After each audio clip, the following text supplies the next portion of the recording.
About says just got off work, so I'm relaxing. Wishing Three Body Problem had a season 2 already. Goddamn right, man.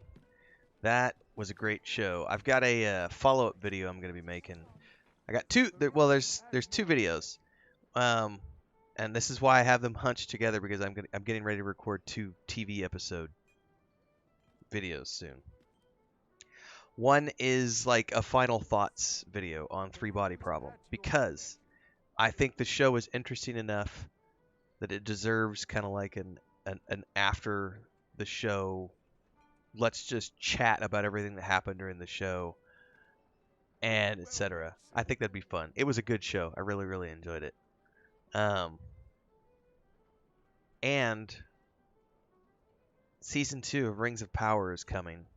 And what's been very interesting to me, and this is getting its own video. I have a whole bunch of stuff we're going to be diving into. But what it is essentially, remember when when Rings of Power first came out, they blew all their money on like the biggest marketing campaigns they could think of, right? They did a Super Bowl ad, and that was when we all went, "Oh my God, Rings of Power!" And that Super Bowl trailer was the one that was like, "What?"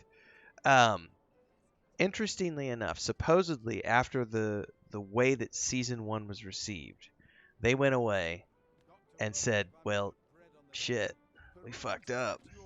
Like we've got to manage to bring this back to the core, more towards the core of the book."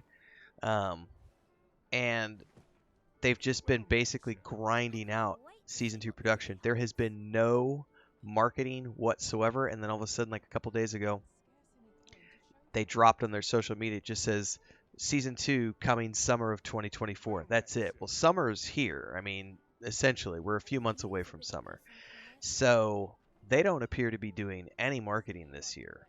It's literally just season 2 right around the corner. Get ready, and that's it. Like, maybe there's going to be some trailers that are coming out between now and then, but they don't appear to be doing any massive budgeting, which leads me to believe that it really is we blew our wad on season 1. Now we've got to recover and try to maintain an audience and grow it if we want to get like season 3 and beyond. And as a result, we've got to make sure we pull in all those polarized fans. We got to be able to bring those guys in for season 2, otherwise we're fucked. So I have a working theory that season 2 is going to be something where they'll course correct. I could be completely wrong on that, but I feel that don't get me wrong. At the end of the day, especially after I've had time to reflect on it, and I was very open about this when I was reviewing Rings of Power. That was the first thing that grew my channel. That was the first big thing. I had 700 followers in like early February of that year, and Rings of Power, that trailer went out on in February, whenever it was, on the Super Bowl stuff, and I did a reaction video to it, which I'd never done like a reaction video before. And that was the first video I had that went viral and blew my channel up, and I got monetized like a week after that. It was an amazing experience, and I rode that Rings of Power wave long and hard that first year, and I got up to like something like 5,000 followers by the end of the year. It was a pretty amazing year. Um, I gave those reviews I did. It was always two. It was the biased review of me as a Tolkien fan going, "What the fuck are you doing? Mithril is what did you? No, that is not what Mithril is. Oh my God." There was that part of me, and I did the review about that part of the show. And then because I was watching it with Chris, who has never read the Silmarillion and will never read the Silmarillion, has never read the books, doesn't give a shit, loves the Peter Jackson films. Loves them. We watch The Hobbit and Lord of the Rings extended editions every year. She asks me if it goes too long, if it's been like 13 months instead of 12 months, it's like, well, hey, are we going to watch or not? It's like, yeah, we are. I spaced. I'm sorry. Let's watch them. So, she loves those. And she watched Rings of Power from the perspective of someone who doesn't care about all that external book stuff. And she gave it like an 8 out of 10. Like, she genuinely enjoyed Rings of Power. Same with Wheel of Time season 1. She genuinely enjoyed. So that was the cool thing about doing the second part of my reviews, of saying, first half is me as the biased review. The second part is me giving an unbiased review from the perspective of my wife, who is viewing this as a fun fantasy show to watch that happens to have some familiarity because she knows the Peter Jackson films. But she doesn't know, beyond, like, she has no idea what the island is. She has no idea who the Numenorians are. She knows none of that. It doesn't matter. All she knows is, oh, this is the story of how the rings were made. Okay, like, that is something that makes sense to her knowledge of the film universe. The rings. Oh, you mean like the 7 dwarves and the 3 elves and the 9 Nazgul, and oh, okay, I get it. That's the story that I'm watching, how those rings were made.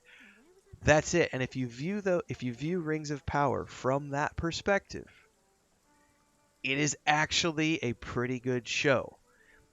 But if you also happen to be someone who knows the books and who has read the Silmarillion, even if you've only read the Silmarillion once in your life and you have at least a passing knowledge of all this stuff, that part of your brain is always going to be blah!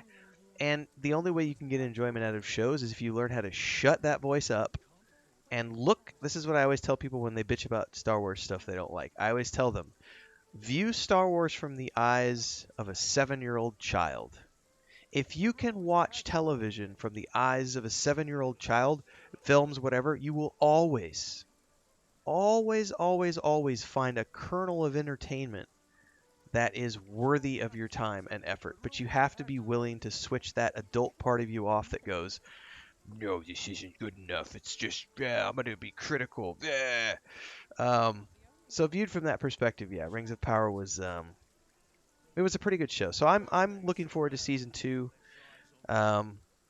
It's like Star Wars or Star Trek. I will always watch anything related to Middle Earth every time, and I will enjoy it to some degree. It's totally worth it. Derek says you look great now that you're shaved. Thank you, sir. Get tired of it, so it was nice to get it off. About says, I feel like a house name like Lord of the Rings didn't need a huge marketing campaign. Still enjoyed season 1, though can't wait for season 2. Very close. Yeah. Profound Pearl says, enjoyed Rings of Power 7 out of 10. Yeah, Chris gave it an 8 out of 10. There were moments that I did truly enjoy, like the song. When the Hobbit girls were singing the song as they were on the road with their little wagon, that was a super Tolkien-esque moment. Like, I really appreciated the song, the lyrics, the music. It felt very Tolkien. That was one of the only moments in the show that I felt invoked a real sense of absolute Tolkien. It was really well done. Then there were moments that just felt a little too Hollywood, if that makes sense. Trying to make big budget production stuff out of little things. But that one moment I did really, really appreciate. The mithril shit drives me nuts as a fan because it's like, no, and I'm never going to accept it. But it's also, it's not that I'm never going to accept it. Here's the risk. It's kind of like when George Lucas introduced midichlorians to the Force. We were all like, fuck you, George. Like, it's your creation. You could do anything you want with it. Absolutely respect that. As the creator and owner and operator of the IP, you could do whatever you want with it, and we as fans just go with it.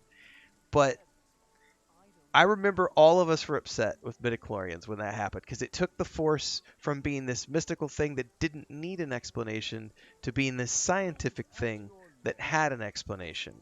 And that was the direction he chose to take. That's fine. But I remember at the time being very resistant to it. And then many, many years later being like, you know what? It didn't really matter in the long run anyway. It didn't really impact my enjoyment of Star Wars at all. It's just one of the many things that are in Star Wars. Some are good, some are bad. And if you love Star Wars, you love it all until you're dead and in your grave. So yeah. Axstar says, I'm spoiled for choice. Plenty to do without watching things. I'm not enjoying them. Not mad at everyone, just spending my time wisely. Yeah, you got to find your inner seven-year-old. And some people will say that